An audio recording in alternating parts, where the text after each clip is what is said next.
Video केवल जानकारी और शैक्षणिक उद्देश्य के लिए है।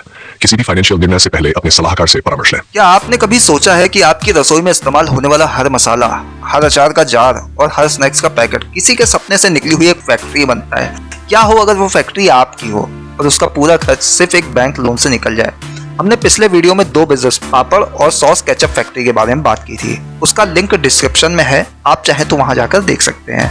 आज हम बात करने जा रहे हैं 3 ऐसे मशीन बिजनेस की जिनकी मांग हर दिन बनी रहती है, जिनका बाजार कभी ठंडा नहीं पड़ता और जिनसे आप कुछ ही महीनों में अपने नाम का ब्रांड खड़ा कर सकते हैं।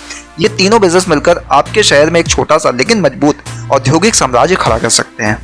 वीडियो को अंत तक जरूर देखिए और नीचे कमेंट में बताइए, अगर आपको बैंक लोन मिल जाए तो आप इन तीनों बिजनेस में से कौन से बिजनेस को चुनेंगे? आपके कमेंट से हमें यह समझने में मदद मिलेगी कि आपको किस दिशा में रुचि है और हमें भी ऐसे और नए नए बिजनेस आइडिया डालने की प्रेरणा मिलेगी। आते हैं पहले बिजनेस पर, पैकेज्ड मसाले फैक्ट्री। मसाले हमारे खाने का स्वाद और पहचान दोनों बढ़ाते हैं। भारत में हर घर में मसालों का इस्तेमाल होता है। हल्दी, मिर्चा, धनिया, जीरा, गरम मसाला, चाट मसाला, ये सब दिन रात रसोई में चलते हैं। यही कारण है कि मसाले उद्योग हमेशा बढ़ते रहते हैं। आप पैकेज्ड मसाले फैक्ट्री को बैंक लोन से आसानी से शुरू कर सकते हैं। इसके लिए आपको एक साफ सुथरी जगह चाहिए जहां मसाले पीसने और पैक करने की मशीन लगाई जा सके। आजकल ऑटोमेटिक मसाला ग्राइंडर और पैकेजिंग मशीन उपलब्ध है जो कम समय में ज्यादा प्रोडक्शन करती है। आप क्या सोचते हैं, मसालों का कौन सा फ्लेवर या मिक्स आपके इलाके में सबसे ज्यादा बिक सकता है? कमेंट में बताइए। लागत की बात करें तो शुरुआती स्तर पर मसाले पीसने की मशीन लगभग 1 लाख से 1.5 लाख तक आती है। पैकेजिंग मशीन भी इसी दायरे में हो सकती है। बैंक लोन से आप इन दोनों मशीनों को ले सकते हैं। कच्चा माल यानी साबुत मसाले लोकल मंडी या किसानों से सीधे खरीद सकते हैं। मान लीजिए आप हर दिन 500 किलो मसाले पीसते हैं और पैक करते हैं। इसे थोक में बेचने पर आपको प्रति किलो अच्छा मार्जिन मिल सकता है। धीरे धीरे आपका ब्रांड बाजार में पहचान बनाने लगता है।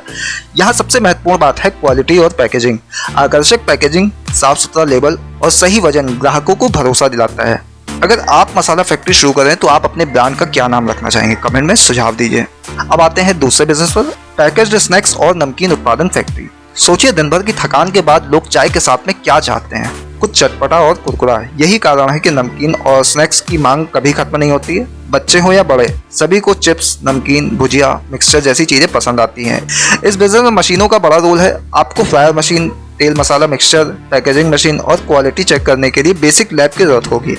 बैंक लोन से आप इन मशीनों को खरीद सकते हैं। शुरुआत में आप छोटे पैमाने पर उत्पादन कर सकते हैं, जैसे रोजाना 500 किलो नमकीन। जैसे जैसे आपका ब्रांड चलेगा आप उत्पादन बढ़ा सकते हैं। आप क्या सोचते हैं, नमकीन में कौन सा फ्लेवर आजकल सबसे ज्यादा पसंद किया जा रहा है? इस बिजनेस में लागत आपके पैमाने पर निर्भर करती है। एक छोटा सेटअप लगाने के लिए लगभग 5 से 7 लाख रुपए तक का निवेश पर्याप्त हो सकता है। इसमें मशीनें, कच्चा माल, पैकेजिंग और मजदूरी शामिल है। मार्जिन अच्छा है क्योंकि स्नैक्स और नमकीन की कीमत उत्पादन लागत से काफी अधिक रखी जा सकती है। थोक और खुदरा आप दोनों बेच सकते हैं। पैकेजिंग यहाँ महत्वपूर्ण है। रंगीन पैकेट, आकर्षक डिजाइन और साफ सुथरा ब्रांड नाम आपके उत्पाद को भीड़ से अलग दिखाएगा। सोचिए, अगर आपके पैकेट का विज्ञापन सोशल मीडिया पर वायरल हो जाए तो आपका ब्रांड कितनी तेजी से बढ़ सकता है। क्या आप डिजिटल मार्केटिंग करेंगे या पारंपरिक? कमेंट में राय दीजिए। अब आते हैं तीसरे बिजनेस पर, अचार और मुरब्बा फैक्ट्री। अचार और मुरब्बा भारतीय खान पान की आत्मा है। दाल चावल हो या पराठा, इनके बिना स्वाद अधूरा लगता है। यही वजह है कि अचार और मुरब्बे का बाजार लगातार बढ़ रहा है। पहले लोग घर में बनाते थे, अब पैकेज्ड अचार और मुरब्बे की मांग बढ़ गई है। अचार मुरब्बा फैक्ट्री लगाने के लिए आपको cutting machine, mixing tank, filling machine और पैकेजिंग यूनिट की जरूरत होती है। बैंक लोन से ये सब लेना आसान हो जाता है। कच्चा माल आप किसानों से सीधे ले सकते हैं, आम, नींबू, मिर्चा, गाजर, आंवला इत्यादि। इससे आपके कच्चे माल की लागत कम हो जाती है और क्वालिटी बनी रहती है। आपके हिसाब से कौन सा अचार पूरे भारत में सबसे ज्यादा बिक सकता है? कमेंट में बताइए। लागत की बात करें तो अचार मुरब्बा फैक्ट्री के लिए शुरुआती निवेश लगभग 4 से 6 लाख रुपए तक का हो सकता है। इसमें मशीन, कच्चा माल, पैकेजिंग और मजदूरी शामिल है। मार्जिन अच्छा है क्योंकि अचार और मुरब्बे की शेल्फ लाइफ लंबी होती है और लोग इसे बार बार खरीदते हैं। आप छोटे जार में खुदरा ग्राहकों के लिए और बड़े पैकेट में होटल या रेस्टोरेंट के लिए सप्लाई कर सकते हैं। यहाँ भी ब्रांडिंग अहम है। एक अच्छा नाम, पारंपरिक स्वाद और आधुनिक पैकेजिंग आपको मार्केट में अलग पहचान दिला सकता है। सोचिए, अगर आपका अचार विदेशों तक पहुंच जाए तो कितना गर्व महसूस होगा। क्या आप इसे निर्यात करने का सोचेंगे? कमेंट में राय दीजिए। इन तीनों बिजनेस में एक खासियत समान है। ये सभी खाने से जुड़े उत्पाद हैं। इनकी मांग रोजाना है और ग्राहकों का भावनात्मक जुड़ाव है। सही मशीन, सही मार्केटिंग और क्वालिटी के साथ आप इन बिजनेस में बहुत आगे जा सकते हैं। बैंक लोन यहाँ आपका साथी बन सकता है। आप चाहे 1 लाख का लोन लें या 10 लाख का, सही योजना बनाकर उसका उपयोग करें। सरकार की कई योजनाएं छोटे उद्योगों को प्रोत्साहन देने के लिए बनी हैं।